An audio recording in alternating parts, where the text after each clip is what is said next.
Shalom. Shalom. Apa kabar? Apa kabar? Mari bersalaman. Oh, bukan lagi ya, udah lewat ya. Iya, oke, puji Tuhan, kita semua dalam keadaan baik dan kita semua menyadari bahwa itu adalah oleh karena kemurahan dan kebaikan Tuhan bagi kita. Nah, saudara-saudara yang dikasihi Tuhan, sore ini kita akan belajar satu topik tentang pengampunan. Nah, temanya sudah dituliskan oleh pengurus kita, forgiveness, ya, atau pengampunan.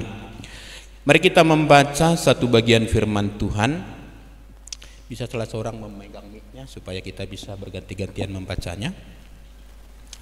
Dari Matius pasal 18, kita akan membaca ayat 21 sampai ayat yang ke-35. Matius 18, kita baca secara bergantian. Ayat 21, bukan untuk bisa membaca nanti supaya waktu kita bersahut-sahutan kedengaran di apa ya, di YouTube. Oke. Sudah? Matius 18 ayat 21 sampai ayat yang ke-35. Ya, kita membaca secara utuh supaya kita juga gampang nanti memahami narasi dari firman Tuhan atau isi firman Tuhan yang akan kita nikmati bersama pada sore hari ini. Saya akan membaca ayat 21, kemudian saudara-saudara membaca yang ke-22. Demikian seterusnya kita bergantian sampai nanti berakhir di ayat 35. Ayat 35 nanti kita baca bersama-sama. Mari kita mulai. Kemudian datanglah Petrus dan berkata kepada Yesus, "Tuhan, sampai berapa kali aku harus mengampuni saudaraku jika ia berbuat dosa terhadap aku? Sampai 7 kali?" Ayat 22. Yesus berkata kepadanya, "Bukan, aku berkata kepadamu, bukan sampai 7 kali, melainkan sampai 70 kali 7 kali. Sebab hal kerajaan sorga seumpama seorang raja yang hendak mengadakan perhitungan dengan hamba-hambanya. Setelah ia mulai mengadakan perhitungan itu, dihadapkanlah kepadanya seorang yang berhutang 10.000 talenta.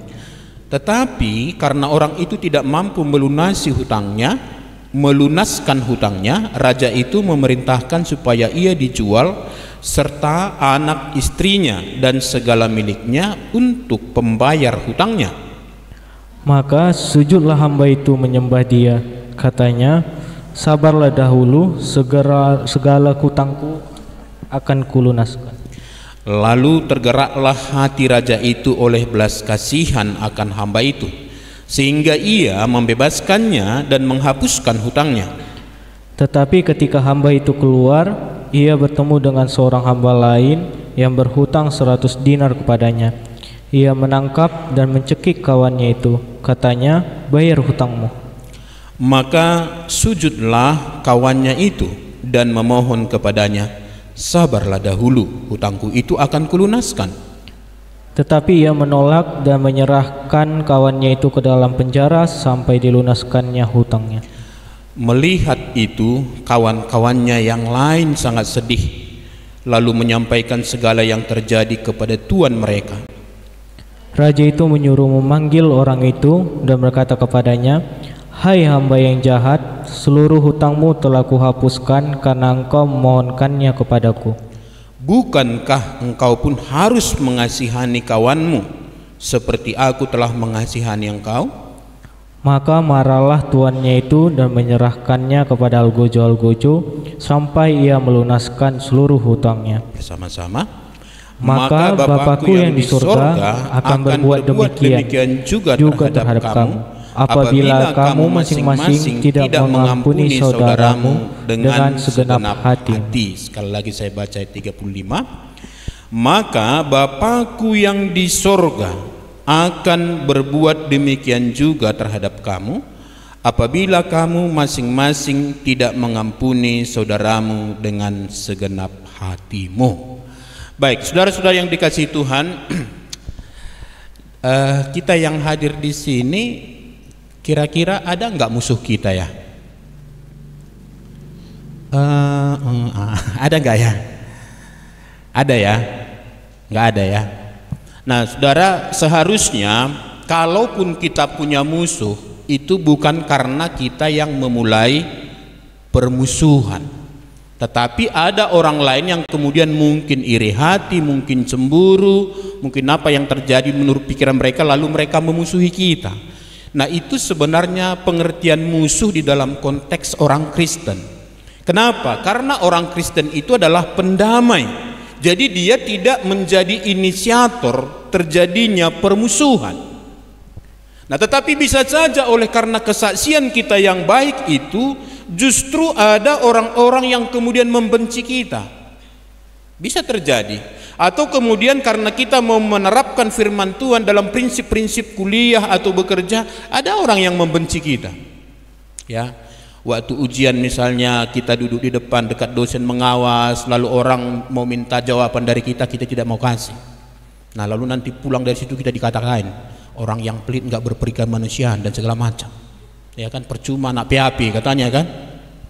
Bisa saja ya kan. Atau mungkin kita jalan dengan pacarnya ya kan. Dipikir kita PHP. Rupanya enggak, kita memang jalan benar-benar aja sharing firman Tuhan ya kan. Ada salah pemikiran. Nah, saudara, bisa terjadi hal-hal seperti ini sehingga apa yang terjadi? Muncul sakit hati dalam diri kita, menyimpan kesalahan orang. Nah, sebenarnya dari firman Tuhan yang kita baca tadi tidak boleh terjadi seperti itu. Nah, itulah sebabnya, nah saudara kalau perhatikan mulai dari ayat 15 sebenarnya pasal 18 ini, di sana bicara tentang bagaimana kita menasihati saudara. Nah, lalu dalam pemikiran ini ketika menasihati saudara, mungkin saja dia ada bersalah kepada saya, barangkali seperti pola pikir Petrus, lalu dia bertanya kepada Yesus, Tuhan, sampai berapa kali aku harus mengampuni saudaraku jika ia berbuat dosa terhadap aku? Kita tahu semua lagu itu kan? Satu kali kau sakiti hati ini, nampaknya sering-sering karaoke ini kan? Ya kan? Masih kumaafkan. Dua kali kau sakiti hati ini juga, makin banyak yang karaoke. Tapi apa katanya? Tapi jangan sampai 3 kali. Nah, itu konsep lagu ya. Berarti bagi dia pengarang lagu itu, bagi dia hanya 2 kalilah batas maksimal seseorang bersalah, ketiga kali no way. Nah, di dalam agama Yahudi, pengajaran para rabi itu mengajarkan bahwa seseorang itu bisa kita ampuni sampai batas 3 kali berbuat salah. Jadi lebih tinggi sedikit pengajaran orang rabi-rabi atau guru-guru orang Yahudi ya. 3 kali boleh. Tapi lebih dari situ kita bisa tidak usah. Nah, lalu Petrus kemudian bertanya sampai 7 kali, dia membuat pengalian 2 kali lipat ya kan, tambah 1 bonus, kira-kira begitu ya kan. Nah, jadi biasanya harusnya kan 6 kali ya kan, 3 kali 2 berarti itu kan pelipat gandaan 2 kali, tapi Petrus membuat tambah 1 lagi. Nah, mengingat akan kesempurnaan angka di dalam agama Yahudi, berarti sudah sempurna. Tapi apa kata Yesus kemudian? Yesus mengatakan bukan. Barangkali waktu Petrus bertanya itu dengan semangat sampai 7 kali. Lalu Yesus mengatakan bukan. Lalu tiba-tiba berkerut barangkali wajah Petrus ya kan. Lalu Yesus mengatakan berapa kali? Saudara perhatikan kata-kata ini. Aku berkata kepadamu bukan sampai 7 kali, melainkan sampai 70 kali 7 kali. Itu berapa nih angkanya? Berapa angkanya? Kalau kita hitung dari segi angka 490 ya. Coba sekali lagi kita baca. Melainkan 70 kali 7 kali. 70 kali 7 kali. Berapa angkanya ini? Gak tahu. Nah, lalu kemudian Yesus simpulkan sebenarnya yang dimaksud dengan 70 kali 7 kali itu adalah di ayat 35 itu, mengampuni saudaramu dengan segenap hatimu dan itu tuntas. Itu sebenarnya mau dikatakan. Lalu karena ini sulit dipahami dan memang agak-agak apa ya, gak masuk akal ya. Lalu Yesus membuat perumpamaan. Perumpamaannya sangat gampang dipahami dengan menampilkan dua tokoh sama-sama hamba dari kerajaan itu. Saudara perhatikan, ini menarik bagi kita, ayat yang ke-23 itu. Sebab hal kerajaan sorga. Jadi ini bicara tentang bagaimana seharusnya orang hidup dalam kerajaan sorga. Ini kitab Matius ini menarik, saudara-saudara. Itu temanya adalah Kristus sebagai Raja atau Kristus sebagai Mesias. Maka diawali dengan silsilah sang Raja. Itu jangan sepele dengan tarombo, silsilah. Yesus kita itu perjanjian baru dimulai dengan tarombo atau silsilah. Mau menjelaskan bagaimana? Bahwa Yesus yang dimaksud ini adalah apa yang dinubuatkan dalam perjanjian lama yang disebut sebagai keturunan perempuan itu, yang akan menyelesaikan semua hutang dosa manusia. Maka ayat 16 itu penting sekali, saudara. Dikatakan di sana, Yakub memperanakan Yusuf. Yusuf tidak dikatakan Yusuf memperanakan Yesus, tapi Yakub memperanakan Yusuf, suami Maria yang melahirkan Yesus. Maka Yesus ini adalah anak dari Maria. Maria ini laki-laki atau perempuan? Perempuan. Mario baru laki-laki, ya kan? Beda sedikit aja. Nah, ini sebenarnya Maria ini yang melahirkan Yesus ini, berarti Yesus ini bukan keturunan laki-laki, dia keturunan perempuan.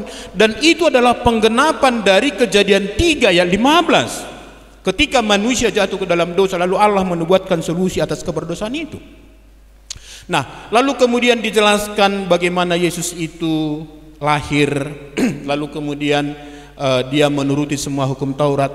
Pada pasal 4 kemudian dia dibaptis, memulai pelayanan itu untuk menggenapi rencana penyelamatan. Lalu khotbah di bukit pasal 5 sampai 7 itu adalah aturan atau sejenis undang-undang dalam kerajaan Allah. Nah, dimulai dengan pasal 4 itu, bertobatlah sebab kerajaan sorga sudah dekat. Nah, itu cara untuk masuk dalam kerajaan sorga. Jadi berita yang disampaikan Yesus sama dengan berita yang disampaikan oleh Yohanes Pembaptis. Itu syarat bagaimana supaya orang masuk dalam kerajaan sorga. Lalu kemudian pasal 5 sampai 7 itu, ya, itu khotbah di bukit. Nah, itu bisa disebut juga sebagai aturan atau undang-undang dalam kerajaan itu, sampai nanti ada beberapa lagi penggenapan.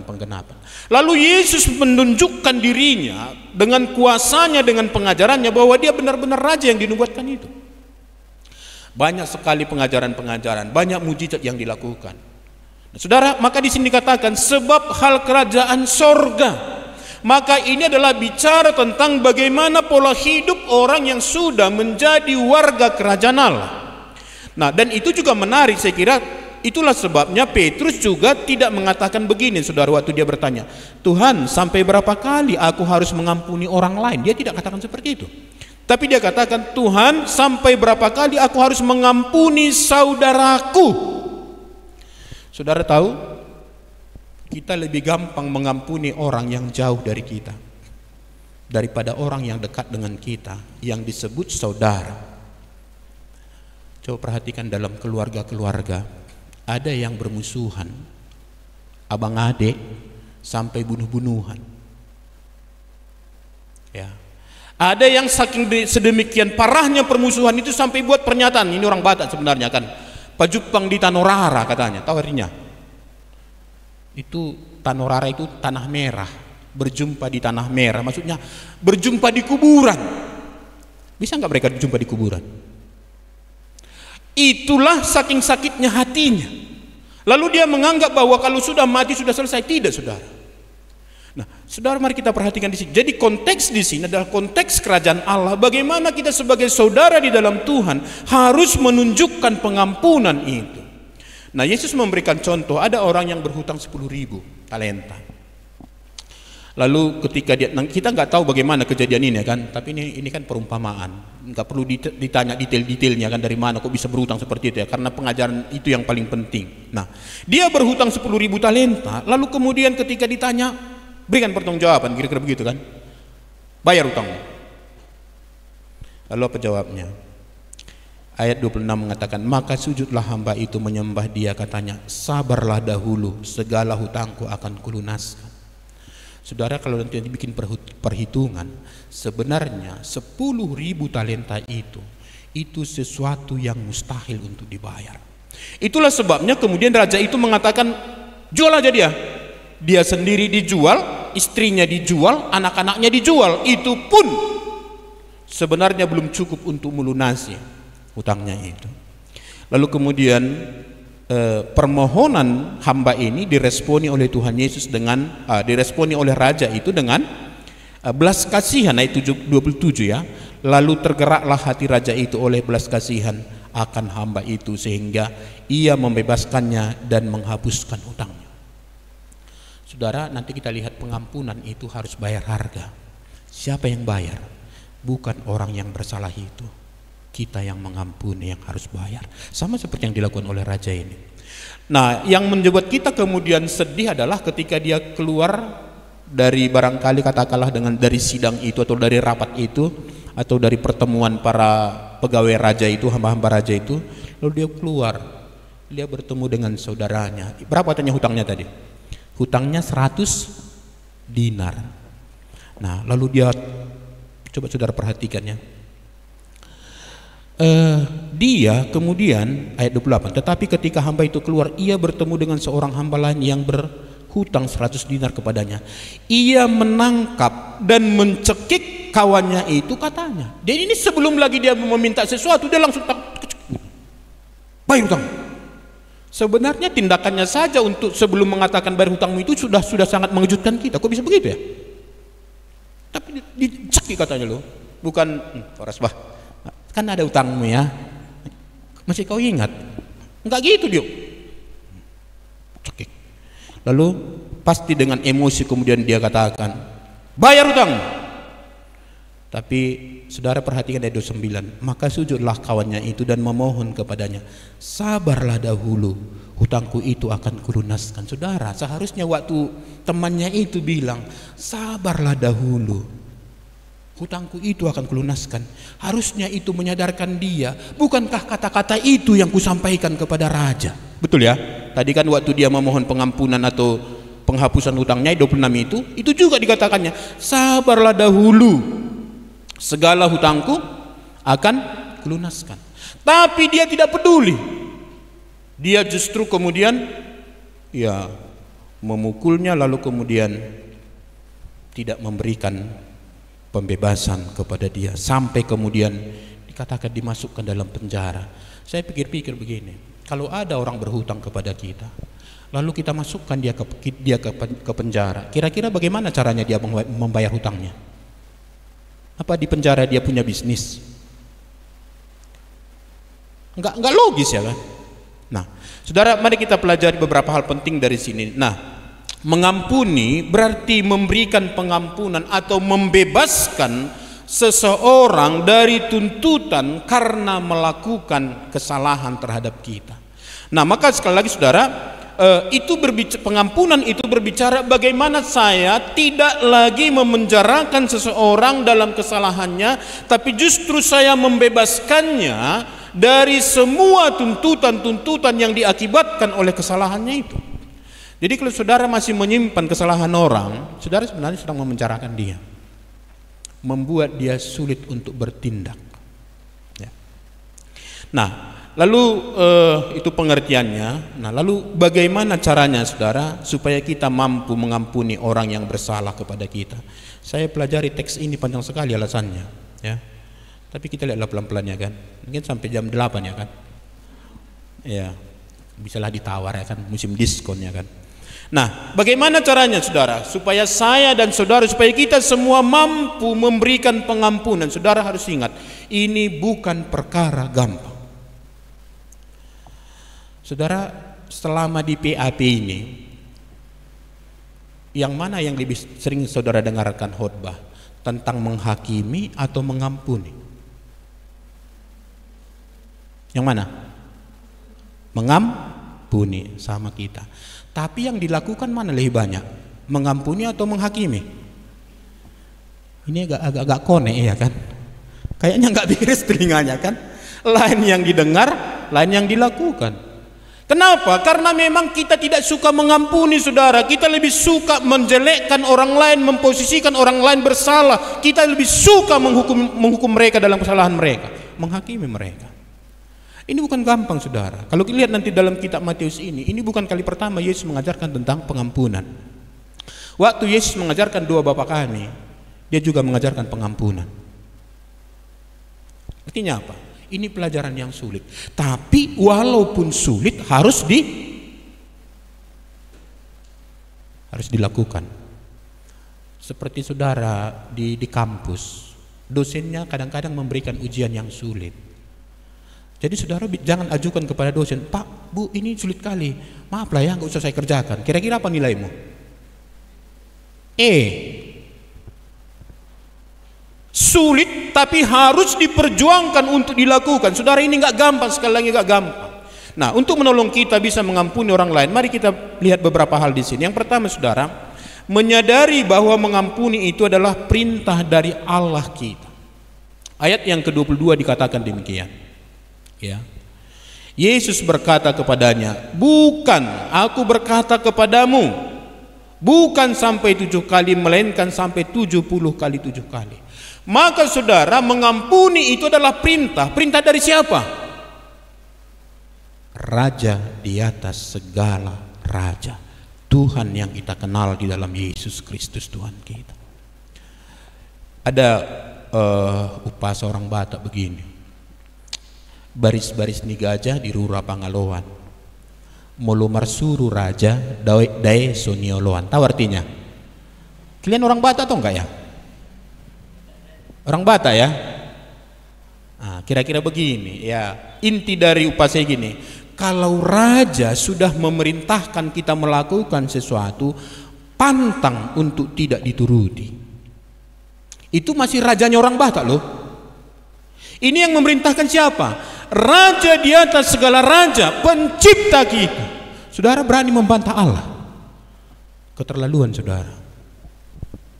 Kalau saya dan saudara masih berani membantah, berkacak pinggang melawan Tuhan. Kita ini ciptaan loh. Kita bisa hidup, kita dicipta dari debu dan bisa hidup karena Allah menghembuskan nafasnya kepada kita. Saudara, mari renungkan dalam-dalam ini. Kalau saudara tidak mau mengampuni, berarti saudara sedang melawan Tuhan. Di dalam Lukas 17 ayat 4, Yesus mengatakan, bahkan jikalau ia berbuat dosa terhadap engkau 7 kali sehari dan 7 kali ia kembali kepadamu dan berkata, aku menyesal, nah ini, engkau harus mengampuni dia. Berarti ini perintah yang harus dilakukan. Tadi Yesus mengatakan 70 kali 7 kali. Ini bahkan kalau 7 kali dia 1 hari bersalah, memang keterlaluan juga lah orang itu ya kan. Masa sampai 7 kali 1 hari ya kan. Tapi Yesus mau membuat ukuran maksimal. Kalaupun dia sampai 7 kali, haluslah dadamu, berilah pengampunan dengan sempurna bagi dia. Gampang gak ya? Saudara, pengampunan itu enak didengar, apalagi dihotbahkan, enak loh. Tapi melakukannya, saudara nanti akan baru mengerti ini, firman ini, setelah saudara bertemu dengan orang yang menyakiti hatimu. Susah Tuhan. Yang kedua, nah bagaimana caranya supaya kita mampu mengampuni orang yang bersalah kepada kita? Menyadari betapa besarnya anugerah Allah atau kasih Allah yang telah mengampuni kita. Ayat 27, lalu tergeraklah hati raja itu oleh belas kasihan akan hamba itu, sehingga ia membebaskannya dan menghapuskan hutangnya. Ia membebaskannya dan menghapuskan hutangnya. Apa yang mendasari? Belas kasihan dari sang raja itu. Saudara, Anda tidak akan pernah mampu mengampuni kalau saudara tidak mengerti, tidak mengalami betapa ajaibnya pengampunan Allah di dalam hidup saudara. Nah, mari kita lihat di sini untuk menolong kita memahami ini dan untuk menolong Petrus memahami betapa besarnya pengampunan yang diberikan Allah kepada dirinya. Yesus membuat perumpamaan ini dengan hamba yang berhutang 1000 talenta itu. Saudara, sekali lagi Yesus mau mengajarkan, Petrus, kalau kamu mengerti ada orang yang berhutang 1000 talenta kepada raja, kamu harusnya sadar bahwa si hamba itu tidak mungkin membayar hutangnya kepada raja itu. Itulah gambaran dirimu yang berdosa terhadap Allah. Saudara, kita ini semua adalah orang yang berdosa kepada Tuhan. Dosa kita tidak terukur. Saudara, kalau baca kitab Roma itu, kita disebut sebagai manusia berdosa. Kita disebut sebagai orang durhaka. Tahu durhaka? Lalu kita disebut seteru Allah, musuh Allah. Siapa yang memulai permusuhan? Bukan Allah, saudara. Kita yang sombong-sombong ini. Saya kadang-kadang agak aneh juga pikir, hebat sekali kami manusia ciptaan ini, kan? Kok berani berkacak pinggang melawan Tuhan gitu ya? Tapi ini saudara kita ini. Nah, betapa bejatnya, betapa jahatnya, betapa liciknya, betapa maaf kurang ajarnya manusia itu terhadap Allah Sang Pencipta itu. Tapi saudara lihat, Dia kemudian menunjukkan anugerahnya. Saudara, bagaimana Allah menunjukkan kemurahannya kepada kita? Dia bukan hanya seperti raja ini. Dia kemudian hatinya tergerak oleh belas kasihan, lalu mengampuni dan membebaskan, menyelesaikan tentangnya. Dia bukan, saudara. Dia harus mengutus anaknya yang tunggal datang ke dunia ini menjadi sama seperti saudara dan saya. Saudara pikir, Yesus itu kan Allah. Dia adalah pribadi yang tidak terbatas, saudara. Dia Allah yang maha kuasa. Tapi saudara coba pikir, waktu Yesus datang ke dunia ini menjadi manusia, Dia harus mengikuti semua proses alamiah dari seorang manusia. Maka Dia harus dikandung 9 bulan. Saudara tahu maksudnya? Ada di antara kalian yang tidak suka bekerja, misalnya tidak suka duduk di balik meja, maunya dia ke lapangan gitu. Ada yang seperti itu.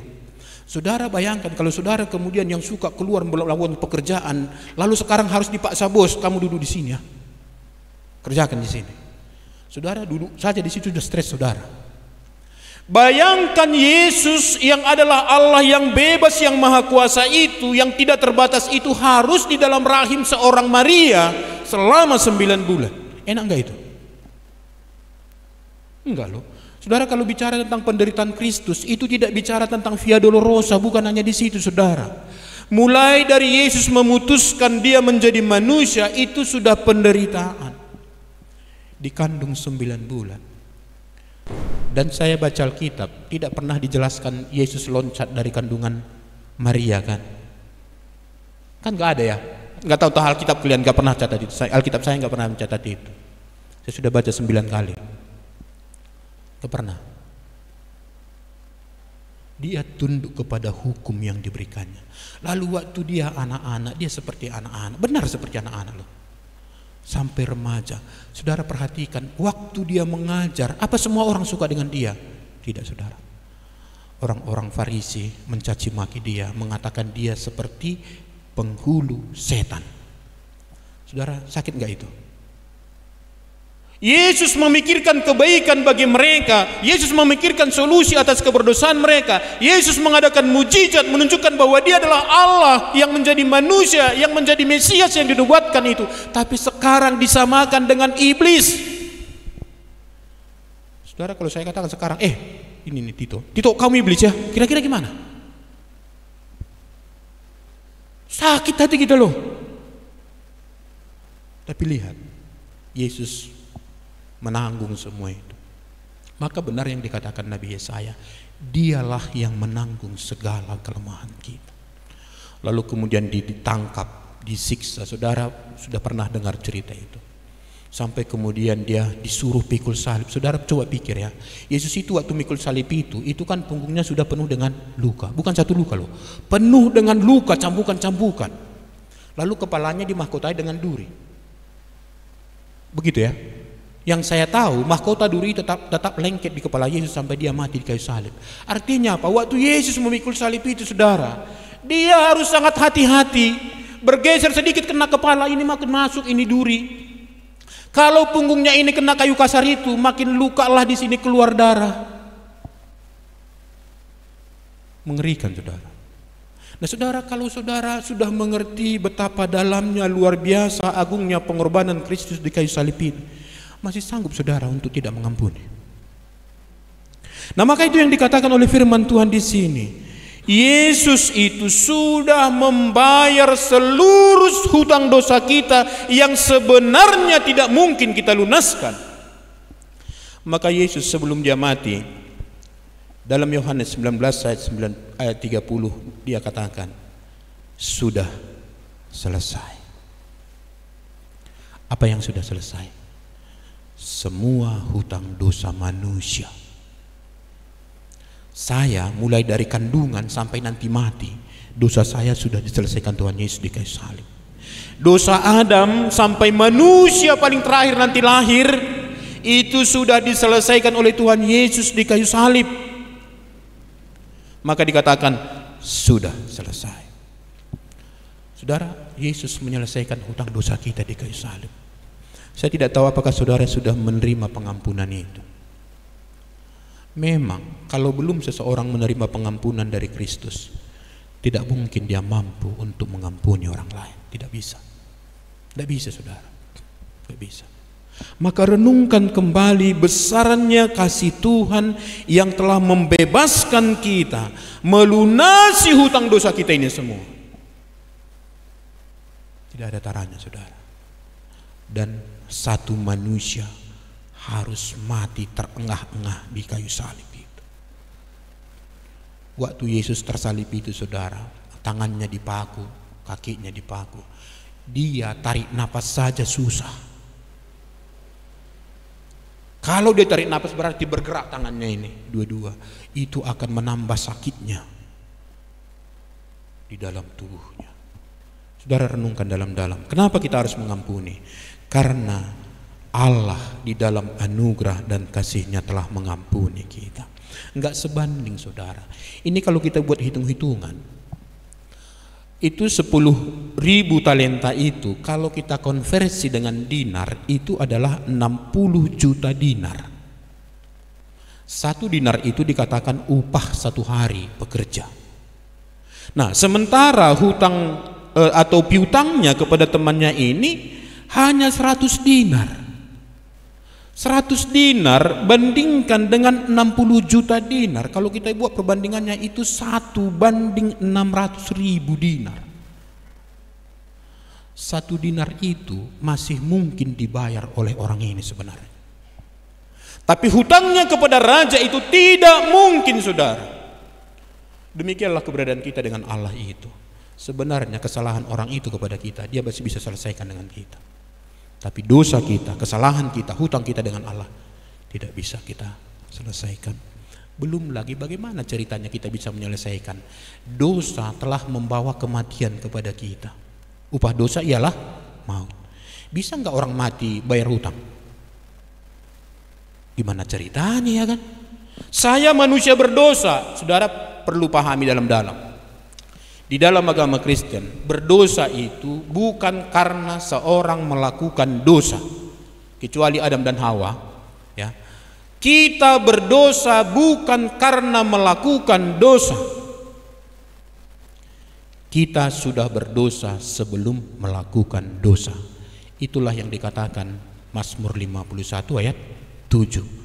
Kita dikandung dalam dosa, diperanakkan dalam dosa. Jadi sebelum saya melakukan dosa, saya sudah berdosa. Saudara, supaya pahami ini, itulah keberadaan dan upah dosa itu adalah kematian, maut, saudara. Kita terpisah dari Allah. Enggak mungkin kita bisa membayar ini. Tapi syukur kepada Allah, anugerahnya sedemikian ajaib sehingga Dia membebaskan kita dari hutang dosa ini. Lalu yang ketiga, bagaimana caranya supaya kita mampu mengampuni orang lain? Menyadari bahwa dengan mengampuni kita akan diampuni, sehingga kita memiliki damai sejahtera atau kesembuhan rohani. Ya, saudara, dengan mengampuni orang lain itu akan membawa damai sejahtera di hati kita. Setiap kali saudara tidak mampu mengampuni orang lain, maka setiap kali Anda bertemu dengan orang itu, atau setiap kali Anda mendengar nama yang seperti nama orang yang menyakiti hati saudara, Anda akan mengalami korosif di dalam diri saudara. Ada energi negatif yang akan menghancurkan kekuatan saudara. Bisa pahami ini? Bisa, ya? Ya, bapak saya dulu pernah ada permasalahan dengan paribannya. Lalu setiap kali diingatkan tentang masalah ini, langsung naik darah. Suaranya langsung berubah. Kayak bergetar begitu. Saudara, untuk menghasilkan energi seperti itu membutuhkan banyak bagian-bagian tubuh kita ini. Akhirnya menghasilkan energi negatif. Itu meruntuhkan kekuatan kita, saudara. Nah, kalau saudara tidak mampu mengampuni, itu berarti saudara sedang merusak diri saudara. Maka kalau sebaliknya, kalau kita mampu mengampuni, nah ini sebenarnya di ayat 32 sampai 35 saudara bisa baca dari perumpamaan itu. Nah, pengampunan akan membawa perdamaian dalam diri kita terhadap Allah.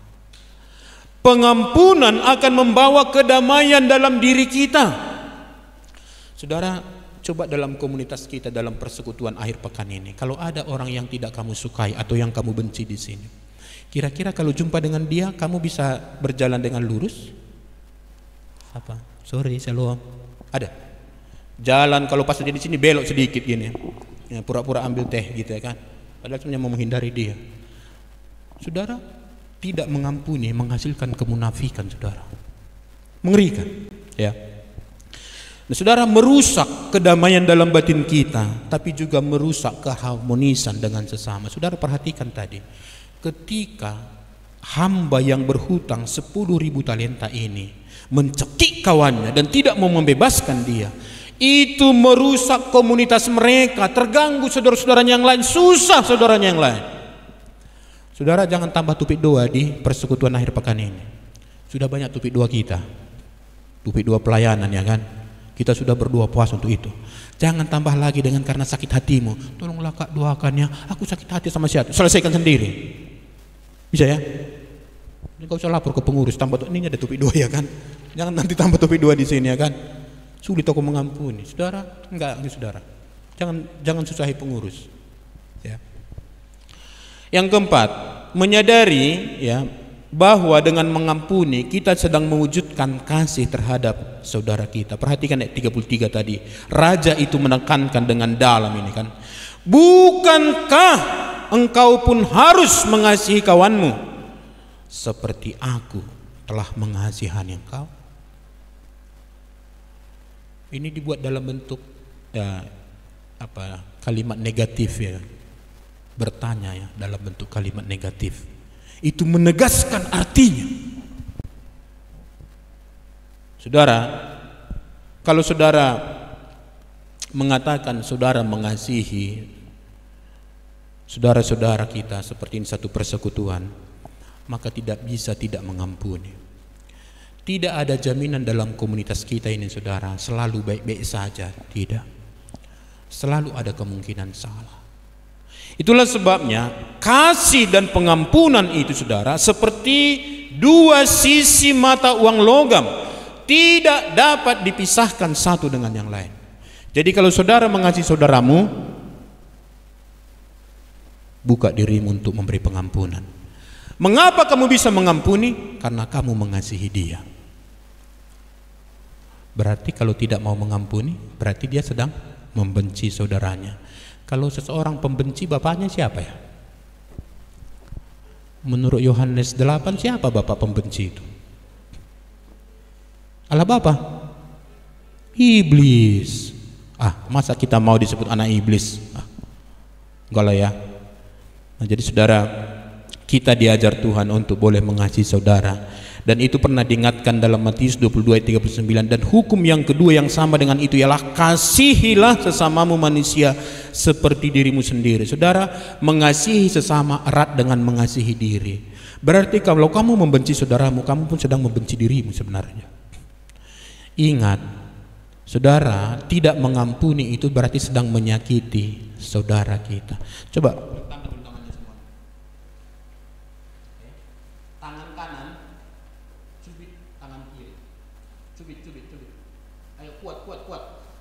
sudah terasa sakitnya? Oke, lepaskan. Waktu kamu tangan kanan ini mencubit tangan kiri, yang mana yang sakit? Tangan kiri. Tangan kiri ya? Hanya tangan kiri kah? Semua. Dan tangan kanan ini sebenarnya dia sakit enggak? Kalau saudara mengerti arti satu tubuh di dalam Kristus, waktu saudara menyakiti hati saudaramu, sebenarnya kamu sedang menyakiti dirimu sendiri. Kalau ada orang menyakiti diri sendiri, itu orang waras atau gila? Orang waras atau gila? Oh, di sini jarang menjawab ya, jarang membalas ya. Ya, karena memang ada firman Tuhan ya, pembalasan adalah hakku kata Tuhan ya kan. Oh iya. Saya baru sadar. Ya, karena dari tadi waktu MC pun bertanya, kok nggak dijawab ya? Oh, rupanya itu kuncinya ya. Iya. Lalu saudara, Rasul Paulus juga mengingatkan tentang kasih itu dalam 1 Korintus 13 ayat 4-5 dikatakan demikian. Kasih itu sabar, kasih itu murah hati, ia tidak cemburu, ia tidak memegahkan diri dan tidak sombong. Ayat 5. Ia tidak melakukan yang tidak sopan dan tidak mencari keuntungan diri sendiri. Nah, perhatikan ini. Ia tidak pemarah dan tidak menyimpan kesalahan orang lain. Nah, ada Gideon Graeber, nanti saya ceritakan kisahnya. Beliau mengatakan begini. Orang Batak ini kan, ini orang Batak kan. Nanti ini kali ini bahasa Inggris. Saya harap mengerti. Hate is a very big, very hungry thing with lots of sharp teeth. It will eat up your whole heart and leave no room left for love. Tahu artinya? Enggak? Nanti kursuslah bahasa Batak. Kira-kira begini artinya. Kebencian adalah hal yang sangat besar, sangat lapar, dengan banyak gigi tajam. Ini agak tragis ini kata-kata ini. Itu akan memakan seluruh hatimu dan tidak menyisakan ruang untuk kasih. Saya kira benar apa yang dikatakan beliau ini. Ini statement ini lahir dari pengalaman pahit. Nanti saya ceritakan. Jadi ini bukan hanya keluar dibuat Gideon Graeber ini dari hanya analisisnya. Itu pengalaman dari hidupnya. Ketika anak pertamanya, anak tertuanya perempuan itu dibunuh oleh seseorang, lalu dia harus mengampuni. Kebencian ada hal yang sangat besar, sangat lapar, dengan banyak gigi tajam. Saudara, sekali lagi ya, itu akan memakan seluruh hatimu dan tidak menyisakan ruang untuk kasih. Maka jangan pernah ada kebencian. Ya, Nelson Mandela, saya pernah baca dalam satu tulisan mengatakan begini. Membenci seseorang itu sama dengan kita yang makan racun dan berharap orang lain yang mati. Kebencian akar pahit itu sama dengan kita yang minum racun, saya yang minum racun dan berharap orang lain yang mati. Kira-kira logis enggak? Kalau saya yang minum racun, siapa yang mati? Ya saya. Tapi itulah kebencian, selalu kita pikirkan maunya matilah itu, kejam sekali, dibunuh Tuhan lah itu. Begitu di hati kita waktu benci sama orang. Tapi saudara ingat, saudara yang minum racunnya dan sebentar lagi kamu akan mati kalau tidak menyelesaikannya. Yang berikutnya, yang kelima, panjang ini ya. Nanti gue sudah tanya jawab ya. Kita habis kelas 1 jam ya. Ya, menyadari bahwa dengan mengampuni kita sedang menjaga keharmonisan hubungan kita dengan sesama orang percaya. Ingat saudara, tadi kita saudara. Mengampuni berarti merekatkan kesatuan kita dengan sesama orang percaya. Tadi sudah saya kasih contoh, saudara-saudara mereka kemudian gusar gara-gara si hamba yang tidak mau mengampuni ini. Jadi sakit hati atau akar pahit akan merusak kesatuan atau keharmonisan hubungan. Pengurus hati-hati, ya kan? Jangan nanti selalu keluar topik doakanlah supaya pengurus sehati sepikir katanya kan. Saya kadang-kadang berpikir juga ya oke lah supaya sehati sepikir. Tapi kalau itu oleh karena memang ada satu masalah di situ, hati-hati saudara. Ya, maksud saya bagusnya kita terus mendoakan itu kan supaya tetap terpelihara kesatuan kita. Tapi kalau topik doa itu muncul karena memang sudah ada masalah di situ, ada kebencian-kebencian, bertobatlah. Ya. Dan yang merasa benar itu segera merendahkan diri, berikan pengampunan. Yang terakhir, menyadari bahwa dengan mengampuni orang yang terakhir masih poin pertama ya, saudara, masih poin pertama ini, masih banyak poinnya. Jangan khawatir, masih banyak poinnya. Menyadari bahwa dengan mengampuni orang yang bersalah kepada kita, kita sedang membebaskan diri kita dari penjara dosa atau sakit hati. Nah, ada penatua suku Emis. Nah, ini nanti akan saya ceritakan ya. Ketika mereka mengalami pembantaian itu, mereka mengatakan begini: kami tidak akan membiarkan kebencian masuk ke dalam hati kami. Kebencian itu tidak hanya bertentangan dengan firman Tuhan. Itu menjadi kekuatan korosif yang semakin mempengaruhi penderitaan aslinya. Saya udah makin mengerti ya. Menyimpan kebencian atau tidak mengampuni berarti kita sedang membangun satu sistem korosif. Tahu korosif? Penghancuran pelan-pelan dalam diri kita. Kalau dari luar mau menghancurkan kita, kita cukup kuat untuk bertahan. Ada lagi teman-teman seiman menolong kita. Tapi kalau sudah kehancuran itu kita yang memupuk, lalu mau jadi apa kita? Lalu langkah-langkah dalam memberikan pengampunan, ini hal praktisnya saudara. Bagaimana kita memberikan pengampunan itu? Yang pertama, terimalah kenyataan bahwa ada orang yang melakukan kesalahan kepada Anda yang menimbulkan sakit hati. Terima kenyataan sakit Tuhan. Jangan so hebat. Gaya-gaya kita kan, nggak apa-apa. Di mulut nggak apa-apa, tapi di sini,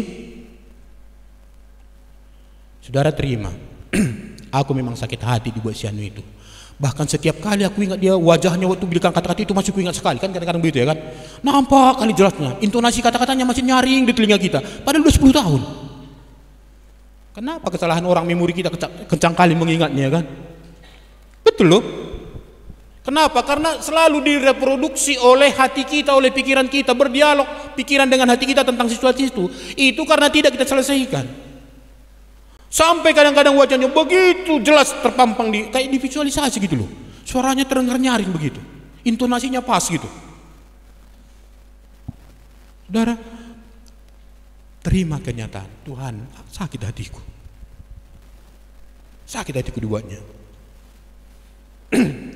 Saudara, kalau saudara tidak mampu mengatakan itu, sebenarnya di hati saudara yang paling dalam, Anda masih menginginkan pembalasan terhadap dirinya. Mungkin tidak terucap dari kata-kata, tapi di hati kecil. Coba saudara naik sepeda motor misalnya kan, atau kendaraan, tiba-tiba ada orang nyelip, gitu kan. Mungkin di mulut tidak ngomong karena ada teman di samping kan, tapi di hati apa yang terjadi? Kurang ajar, tak sopan santun. Tapi coba saudara dalam posisi itu, ngerti saya, nyelip orang kan, lalu kita nanti akan membenarkan, ya aku kan memang buru-buru, ini ada yang kubonceng ini sakit. Saudara coba tempatkan diri seperti orang itu penting juga bagi kita. Nah tapi sekarang mari kita lihat dulu. Aku memang sakit hati dibuat si anu itu. Ya kalau sakit hati ya, jangan nanti nggak sakit hati tapi pura-pura bikin sakit hati kepada Tuhan, nggak juga lah. Ya kan? Lalu yang kedua saudara, setelah mengakui kesakitan itu, kenyataan itu, berdoalah kepada Tuhan memohon kekuatan untuk dapat memberikan pengampunan. Ya. Berdoa kepada Tuhan, minta kekuatan dari Tuhan. Tuhan, aku memang nggak mampu, tapi berikan aku kekuatan untuk bisa mengampuni. Engkau telah mengampuni aku. Beri aku kekuatan untuk mengampuni dia. Saudara ingat, Yesus waktu dia di kayu salib itu, apa doanya kepada orang yang memperlakukan yang tidak adil itu? Bapa, ampunilah mereka, sebab mereka tidak tahu apa yang mereka berbuat. Saudara, setelah kamu berdoa dengan itu, ini penting loh saudara, ini tujuan praktisnya. Berdoa sungguh-sungguh, lalu segera berikan pengampunan. Saudara, pengampunan terjadi itu sebelum orang yang bersalah datang kepada saudara. Bisa ya? Jangan tunggu datang dulu dia. Jadi ya kalau datang dia, masalahnya kadang-kadang begini, ada orang itu sudah sakit kali hati kita dibuatnya, padahal dia merasa belum menyakiti hati kita. Nah kalau begitu, apa kemungkinan dia datang untuk minta maaf? Lah orang kok gak ada salah sama kakak itu. Oh, tapi dulu kau bilang kata-kata kayak gini, itu kan main-main aja nyaku itu katanya kan. Padahal kita sudah simpan berbulan-bulan di sini. Maka saudara, ketika saudara berdoa, lalu segera berikan pengampunan. Tuhan, aku mengampuni si anu yang menyakitkan hatiku itu. Kata-kata itu penting saudara. Maka ketika kamu melakukan itu, saudara sedang melepaskan energi negatif dan korosif tadi dari dalam dirimu. Ya. Saudara sedang membebaskan diri dari tindakan salah untuk menghakimi dia atau kemudian balas dendam terhadap dirinya. Mari saudara lakukan. Oke, sekali lagi ya, akui sakit hatimu. Yang kedua, mohon kekuatan. Enggak gampang saudara, mohon kekuatan dari Tuhan. Kadang-kadang untuk mengatakan doa, Tuhan, aku mengampuni si Nahampun yang bandel itu berapa kata itu? Aku mengampuni si Nahampun yang bandel itu hanya 5 kata. Itu bisa butuh waktu 5 menit. Kenapa? Itu pertarungan batin di dalam diri kita. Belum lagi iblis kipas-kipas. Enak kali lah dia itu, kau ampuni. Katanya. Lalu kita iakan. Saudara ya. Ya. Nah, lalu langkah yang berikutnya, berinisiatif untuk membangun hubungan dengan orang yang telah menyakiti hati saudara. Gak enak, tapi kalau saudara tidak mulai, saudara belum mengampuni dia. Maksudnya begini, ada orang mengatakan begini, aku sudah mengampuni dia loh. Waktu ditanya temannya, udah aku sudah mengampuni dia.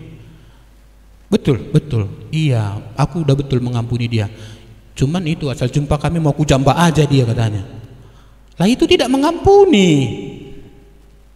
Aku asal jumpa sama dia mau kutumbuh aja. Saudara enggak mengampuni, berarti pengampunannya hanya di mulut. Maka berinisiatiflah membangun relasi. Kalau jumpa dengan dia sapa, selamat sore, shalom. Kalau memungkinkan bersalaman, salam.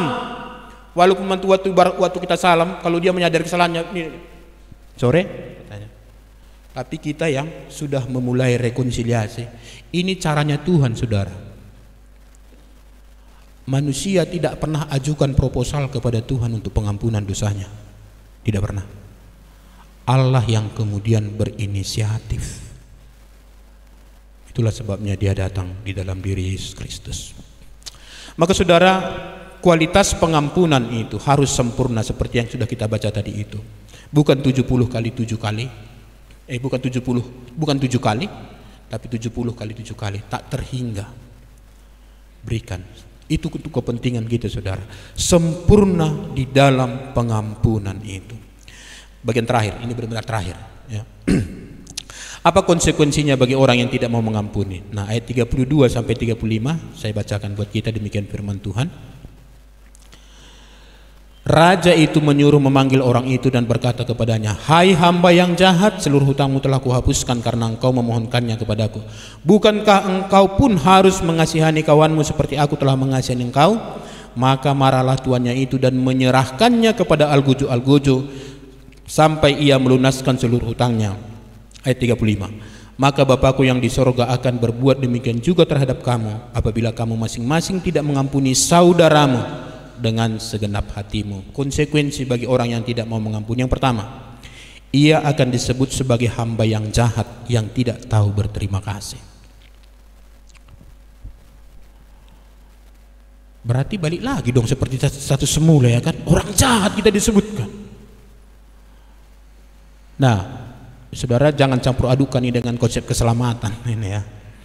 Ini mau menegaskan betapa jahatnya orang yang tidak mau mengampuni, betapa tidak tahunya dia berterima kasih atas anugerah Allah yang telah melunaskan seluruh hutangnya yang sebenarnya tidak mungkin diselesaikan. Saya tidak mau disebut sebagai orang jahat. Saya pernah mempraktekkan pengampunan ini, sakit loh, sakit berbulan-bulan. Dan sampai ada orang mengatakan, kok bodoh kali lah katanya, mau mengampuni orang seperti itu. Saya dikatakan orang bodoh. Tapi saudara, saya bukan orang bodoh. Saya sedang melakukan firman Tuhan. Dan nanti pun kadang-kadang orang mengatakan kita sebagai orang bodoh. Tapi ingat saudara, kalau saudara tidak mengampuni, Anda adalah hamba yang jahat, yang tidak tahu berterima kasih. Yang kedua, ia akan dihukum. Nah, dikatakan ayat 34, ia menyerahkannya kepada Algojo. Kira-kira kalau dia diserahkan kepada Algojo, tahu Algojo kan? Kerjanya Algojo ada apa? Apa traktir minum? Diserahkan sama kita, ayo yuk ke bar yuk, karaoke yuk, minum-minum yuk, gitu. Namanya algojo, tukang pukul. Berarti dia akan mengalami penyiksaan terus-menerus, saudara. Maka sekali lagi, orang yang tidak mau mengampuni, dia menyiksa dirinya sendiri, saudara. Saya kira kita yang waras tidak akan pernah melakukan itu. Lalu kemudian terakhir dikatakan, ia dituntut untuk membayar lunas hutangnya. Balik lagi, ayat 34 itu ya. Jadi saudara, kita akan dituntut balas oleh Tuhan sampai kita melunaskan semua hutang-hutang kita. Dihukum oleh Tuhan. Mengerikan, saudara. Hanya masalah tidak siap mengampuni. Tuhan berkati. Tidak ada pertanyaan kan? Biasanya memang begitu ya. Tapi begitu pun ada pertanyaan. Bisa ya 5 menit ya. Ada pertanyaan? Oke, silakan deh.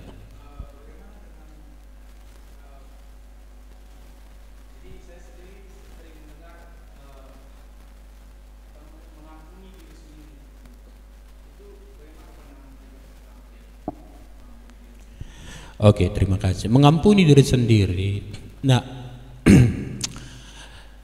pernah nggak saudara tidak bisa mengampuni diri sendiri? Salah satu penyebab orang depresi adalah oleh karena dia tidak mampu mengampuni dirinya sendiri dan tidak bisa menerima keberadaannya. Ada dulu seorang teman kita, dia pernah melakukan kesalahan, dosa seksual. Lalu kemudian setelah dia dilayani, dia bertobat. Tetapi kemudian sebenarnya waktu dia dilayani, dia bertobat, dia sebenarnya sudah dilayani dengan bagus, minta ampun atas semua dosa-dosanya termasuk dengan dosa seksual itu. Tapi kemudian dalam perjalanan hidupnya dia sampai mengalami depresi. Lalu setelah ditanya kembali oleh hamba Tuhan, dan banyak sekali hamba Tuhan, sampai dia dibawa ke dokter psikiater, lalu ditanya, dia tidak bisa menerima keberadaan dirinya karena pernah melakukan dosa yang fatal seksual ini. Bisa terjadi seperti itu, saudara. Nah, tetapi solusinya apa? Datanglah kepada anugerah Tuhan. Apa kata Tuhan tentang dosa? Sekalipun dosamu merah seperti kermiji. Dan apa katanya? Pokoknya begitulah ya. Artinya apa? Tuhan mengampuni sebesar apapun dosa seseorang. Nah, akhirnya dilayani, dijelaskan firman Tuhan. Hati-hati, Allah sudah mengampuni kamu, sudah selesaikan semua. Kamu jangan ditipu oleh iblis. Nah, itulah sebabnya saudara, hukum kedua itu, kasihilah sesamamu seperti mengasihi dirimu sendiri. Nah, kalau kita buat urutannya, mana duluan kita kasihi? Sesama atau diri sendiri? Saudara, jangan lupa, itu hukum kasih itu ada satu terselip di situ. Pertama, kasihilah Tuhan Allahmu. Yang kedua, kasihilah sesamamu. Tapi ukuran mengasihi sesama bagaimana? Seperti kita mengasihi diri sendiri. Tidak mungkin seseorang bisa mengasihi orang lain kalau dia tidak mengasihi dirinya. Nah, saudara harus bedakan mengasihi diri dengan egois. Mengasihi diri tidak sama dengan egois. Mengasihi diri berarti pertama menerima keberadaan dirinya sebagaimana adanya, yang adalah anugerah Tuhan. Saudara, banyak orang kecewa dengan dirinya sehingga dia cari kompensasi. Dia tidak bisa menerima dirinya sebagai ciptaan Tuhan yang terindah. Berapa dari saudara ketika bercermin lalu selalu komentari wajahnya, kenapalah wajahku ini seperti ini ya? Ada sudut-sudutnya, bisa dihitung berapa luasnya. Ada seperti itu. Saking jelasnya sudut-sudutnya gitu ya. Atau kenapalah rambutku seperti ini? Saudara, ada di antara kita yang pernah ajukan proposal sama Tuhan untuk postur tubuh kita? Ada? Kita semua terima siap. Bukan suap ya, terima siap. Betul ya? Maka pertama, terimalah diri sebagai ciptaan Tuhan yang terindah. Makanya cara memandang diri kita adalah seperti Tuhan memandang diri kita. Bukan kata orang. Kalau kata orang, Apa kata terhadap kita? Pendeklah, bonenglah, ya kan, gendutlah. Karena tidak pernah sempurna seseorang di hadapan orang lain. Itu hanya dipilihin dia itu. Ih, kayak malaikat dia ya katanya. Hanya dipilihin dia itu. Coba saudara perhatikan, selalu ada kurangnya. Nanti saudara kalau belajar tentang teman hidup, nah, saya harap nanti dikasih sama saya sekali topik itu ya. Wanita yang di dalam pikiranmu itu, hai kawanku laki-laki, ya, wanita yang dalam pikiranmu itu, dan laki-laki pemuda yang dalam pikiranmu itu, adik-adik, itu tidak ada orangnya di dunia ini. Sadarlah, gak ada orangnya. Gak usah cari, gak ada orangnya. Betul ya? Kalau laki-laki rambutnya lurus, wajahnya seperti daun sirih, segala baik, segala macam, gak ada orangnya. Betul ya? Lalu cewek maunya dia ganteng, tingginya 180, lebih tinggi sedikit dari aku, lebih umurnya lebih tua, lebih dewasa, baik, murah hati, kalau disuruh manggut. Ada orangnya? Gak ada. Ya. Nah, saudara, oke. Jadi terima keberadaan diri, ya, mengampuni diri, ya, itu harus diselaraskan dengan firman Tuhan. Jadi kalau Tuhan mengatakan kita ciptaan yang terindah, aminkan ya. Saudara, ini Alkitab ini kebenaran. Tahu kebenaran? Bukan kebetulan. Kebenaran artinya apa yang dikatakan oleh Alkitab ini itulah yang sebenarnya. Ya. Jadi kadang-kadang kenapa ada orang tidak bisa mengampuni dirinya? Karena dia tidak mengerti firman Tuhan. Saya termasuk orangnya di situ dulu. Sebelum bertobat, saya termasuk orangnya di situ. Dan syukur, puji Tuhan bisa keluar dari situ dan dipakai Tuhan menjadi pembicara. Saya dulu karena tidak bisa menerima keberadaan diri, paling sedikit bicara. Kalau rapat, kalau saya bicara, kemungkinan yang saya katakan itu akan menjadi keputusan. Bayangkan, kalau sidang rapat OSIS misalnya, saya diam aja, malu bicara, rendah diri, walaupun juara 1 juga di kelas gitu loh. Tapi nggak suka bicara gitu, malu gitu. Jadi kalau saya ngomong waktu itu, besar kemungkinan yang saya ngomongkan itu akan menjadi keputusan. Sampai saya bertobat baru bisa menerima keberadaan diri. Dan puji Tuhan, dipakai Tuhan menjadi pembicara. Dan barangkali banyak juga dibicarakan orang gitu kan. Oke, Tuhan memberkati, makasih deh ya. Oke, jadi marilah kita mengampuni ya adik-adik ya. Sudah jelas ya. Tidak mengampuni berarti merusak diri. Tidak mengampuni berarti merusak diri. Dan ingat betapa ajaibnya kasih Tuhan untuk mengampuni kita. Tuhan memberkati, amin. Mari kita berdoa. Saudara-saudara, mari kita tundukkan wajah kita di hadapan Tuhan. Mari berdoa sungguh-sungguh dalam hati kita. Benarkah saudara sudah menerima pengampunan dari Tuhan? Dosamu yang begitu banyak, yang tidak mungkin akan kamu dapatkan solusinya dari dirimu sendiri, yang kini Tuhan telah selesaikan di dalam pengorbanan Tuhan Yesus. Dia mati di kayu salib, darahnya tercurah, dan dia harus menderita di dalam mencurahkan darahnya, darahnya yang kudus itu. Dan dia mengatakan sudah selesai. Saudara, kalau belum pernah menerima pengampunan dari Tuhan, ini ada kesempatan yang indah.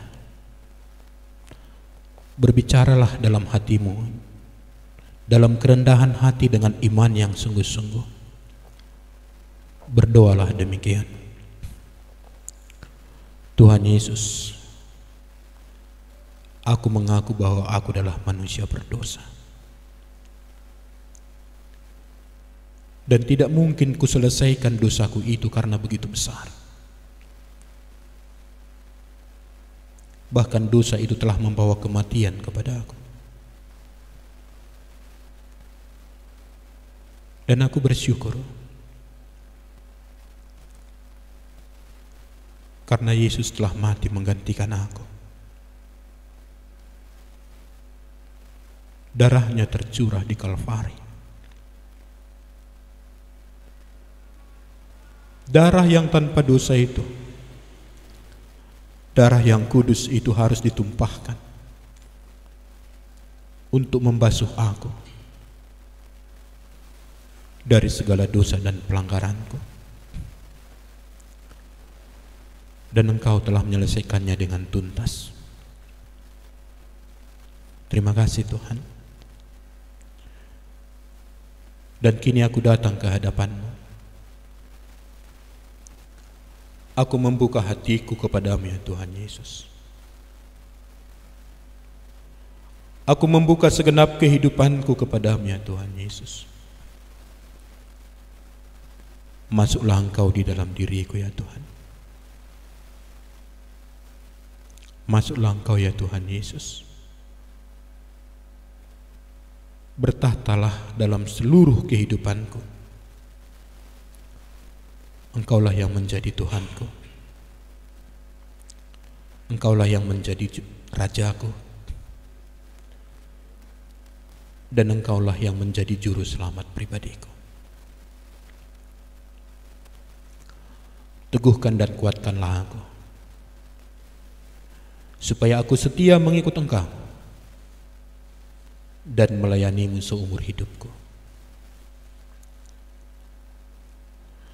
Saudara-saudara yang sudah menerima Tuhan Yesus, yang sudah menerima pengampunan yang ajaib dari Tuhan Yesus, mari koreksi dirimu masing-masing. Adakah orang yang bersalah kepadamu yang sampai hari ini belum kamu ampuni?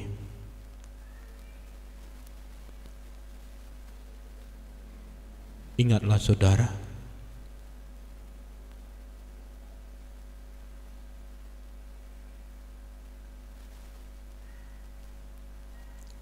sekarang akuilah sakit hatimu oleh karena kesalahan yang dilakukan orang lain kepadamu. Mungkin saudaramu, mungkin teman satu kerja, teman satu kuliah, atau siapapun itu, mungkin orang tuamu.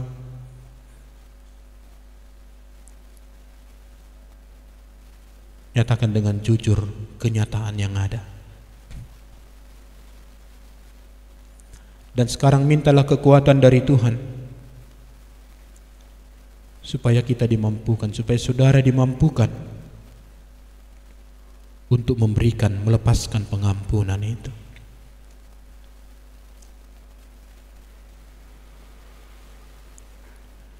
Dan sekarang sebutkan dalam doamu, sebutkan nama orang itu, sebutkan apa yang merupakan kesalahannya, dan katakan dalam doamu, Tuhan Yesus, aku mengampuninya.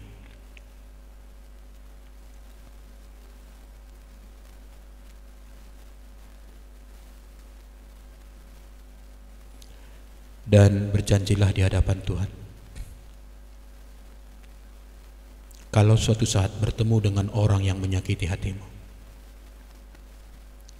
berinisiatiflah untuk membangun hubungan yang baik.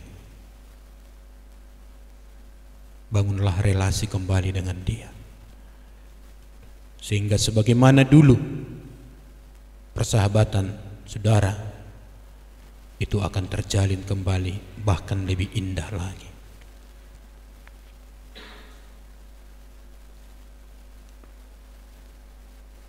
Jangan ada di antara kita yang tidak mau mengampuni, karena itu akan merugikan diri kita sendiri. Bapak, terima kasih untuk topik yang besar ini, yang kami tahu sulit kami lakukan, tetapi oleh kekuatan Injil-Mu, oleh kekuatan dari Roh Kudus, kami akan dimampukan untuk mengerjakannya. Dan memang itu yang Kau kehendaki bagi kami. Firman ini akan terimplementasi dengan rapi di dalam kehidupan kami, Sehingga setiap kali ada orang yang bersalah kepada kami, kami pun akhirnya memberikan pengampunan kepada mereka. Terima kasih Tuhan, terima kasih. Terpujilah Engkau Allah kami, yang mengajari kami, yang memperingatkan kami melalui kebenaran firman-Mu pada sore ini. Dalam nama Tuhan kami, Tuhan Yesus, kami berdoa. Amin.